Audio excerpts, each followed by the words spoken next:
Vancouver in particular, there's Wings Housing, McLaren Housing Society, Dr. Peter Center, and Vancouver Native Health Positive and PWN's portable subsidies. And then I'll get into the new programs that we have with Stop HIV/AIDS. And then the other intervention that many of you know well, just to acknowledge that we're not new at this work, is AIDS Vancouver has long had a strong case management model that's providing their main function is probably housing referrals and filling out all the forms to get into all the units that you all are involved in. Positive Women's Network is their portable subsidies, Positive Outlook program at Vancouver Native Health, probably say they're, I just think it's so fascinating, like all these workers running around trying to get people into housing that doesn't exist. It's just such madness, but that's the system we're in. The Maximum Assisted Therapy Project, Positive Living BC's peers, BCH has full departments of case managers working on housing, Providence, and then of course PHS is the main function around housing. So this case study that I'll talk about is the Stop HIV/AIDS Outreach Team. So this is a new team that's real, has 4 key functions, HIV and STI testing. And I see in the room, one of the recent pilot projects we had was a partnership with PHS around peer testing. And so we have some of our peers in the room, and PHS was able to do almost 4,500, or almost 5,000 HIV tests. And one of the most interesting arms of that project was actually they saw over 260 people living with HIV that were really re-engaged in care and system. And really the first question on our list when we asked people about their HIV care was, where are you living? Or where are you staying is a better question. And invariably the answer was, oh, on a couch or nowhere, or outside, or in this shelter. And so probably our primary function at those, in terms of re-engagement and care, what we realistically found was we just had to get people housed into a better situation. We also work a lot in engagement and care and treatment with different communities rather than just, there's been a lot of case management work in the downtown east side, but we've also been meeting a lot of young gay men, for instance, who are couch surfing in the West End, and they're not traditionally considered homeless, but they really are quite vulnerable. They don't have a lot of power or autonomy in their decision making in their lives, and that they also don't fit in our traditional housing models that we have in more the inner city. So we've been doing a lot of work with that population and finding solutions for them. In particular, SILs or top-up subsidy models seem to work for them. And then the team includes case managers, outreach workers, physicians, nurses, and peers from Positive Living BC, which used to be called BCPWA, if you knew it as that. And then we also do public health follow-up, which means contact tracing, essentially. This is a picture of a few members of the team, if you haven't, and many of them, when we were first working on the peer testing project with Liz, we were talking about which staff to work with, and I was like, well, we stole them all from PHS anyway, so you might recognize some of them. Many of them schooled in either Insight or CTCT or on-site, so many of you have worked with the team before, and I think it's great for continuity of care. This is a really funny little org chart that we put up, but it's really just to illustrate that the team is not so much stationed at Three Bridges where our head office is, but they're a hub everywhere in the community.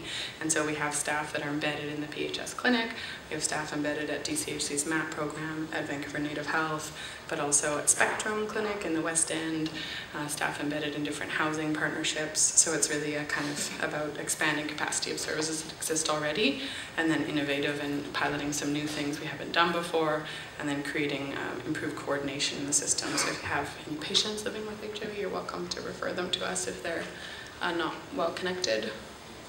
In terms of housing, this is the result of our briefing note, I guess, what we managed to convince the policymakers in. And so we were able to secure funding for housing and clinical supports. We're a 4-year pilot and we're already into year 3. The first year was a letter that we received a month before the end of fiscal that said, here's your money, you have a month to spend it. And it was just startup funds, so it was really a 3-year pilot. And then the rest of we're already, we only have a year and a half left, and we are with the challenge of obviously we can't build bricks and mortar or build a building with that short timeline, so we had to kind of work with partners that were already in the BC Housing track and had buildings coming online at the exact same time, so it was about kind of finding that magical timing.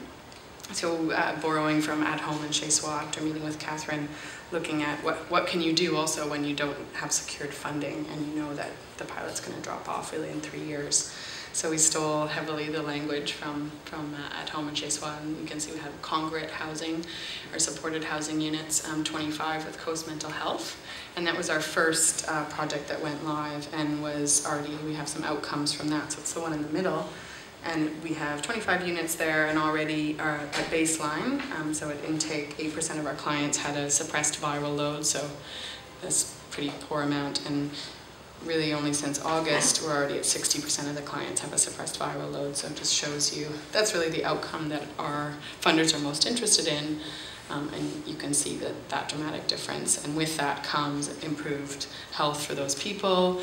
We've got one woman who was considered palliative on intake and is now re-engaging with healthcare, re-engaging with her renal specialist, and she's been homeless for the better part of 6 years, and she's probably well known to people in the room, and quite a young Aboriginal woman that's been seriously marginalized from healthcare, and she's, you know, we call it the Lazarus effect in HIV, where people just, you think they're seriously going to pass away at any minute, and they get housed, and they get some food in their bellies, and they get warm, and they start to build some trust with people, they get back on their medications, and those are really life-changing.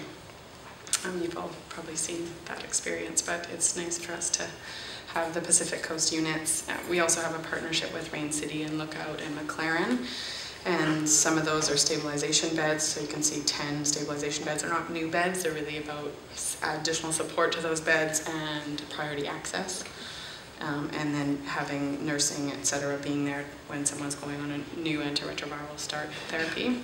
And then we have some SILs that are just coming online now, and so those are supported independent living units. And the target for those are, there's some singles, some dedicated to Aboriginal people, and some to families. And we're actually having a gap in terms of women applying. So if you have any women, we have most of the male beds filled, but if you have any women, you're welcome to contact me. I'm sure I'll get like 100 emails at the end of this. But yeah, so refer your women.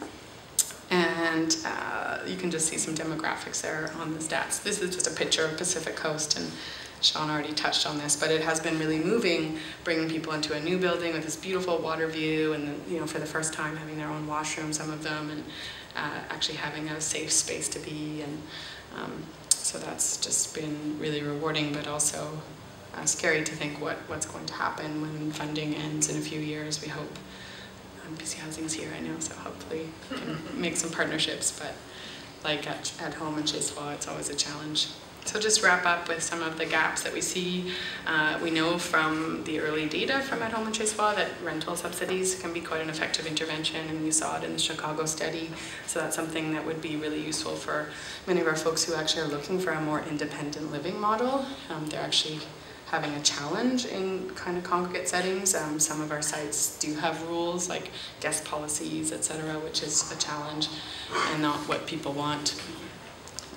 I noticed out of all your studies and everything that you don't have any studies on the effect that the media had on the perspective of people, how they look at people with HIV and everything to start with, and the negative connotations that people having AIDS and HIV, and it's all controlled through the media, and how they're responsible for it. What are they doing to help alleviate the problems that they created? So there's no study done on anything like that, and I was wondering if you guys are going to do anything like that and try and force them to get back into the community, to be by the papers every day and stuff, and what are they doing to help alleviate the problems that they created? Did everybody hear that? That was a great point around the stigma, I think, around people living with HIV/AIDS that the media perpetuates, and what are we doing about that, and what's, so a very great advocacy point. I haven't seen any studies linking housing and stigma in media, but I've definitely seen some research on the stigma of HIV/AIDS and media contributions to that. One of the things we're doing that just launched actually yesterday is a campaign called It's Different Now, and it's about the changes in HIV and how HIV has really evolved, and people living with HIV/AIDS, it's not